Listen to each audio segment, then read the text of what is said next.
விழா மிக சிறப்பாக ஏற்பாடு செய்திருக்கிறார் குணா சரவணன் அவர்கள். அவர்களுக்கு இந்த நேரத்தில் நாங்கள் நன்றியை தெரிவிக்கிறோம்.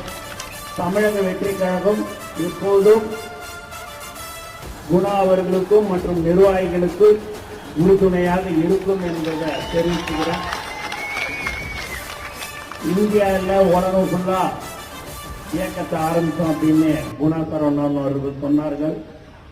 இது முழுக்க முழுக்க தலைவர் கடந்த 32 வருடமாக உழைத்து இன்று மக்கள் நெஞ்சில் குடியிருக்கிற ஒரு தலைவர் யார் என்று சொன்னால் அவர்தான் நம்மளுடைய தலைவர் தளபதி.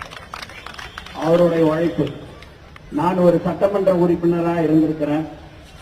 நான் இருக்கும்போது நான் என் தொகுதியை தாண்டி எனக்கு பெருசா என் ஊரை தாண்டி வெளியில யாராவது நான் வந்தா எனக்கு இனி யாருமே தெரியாது.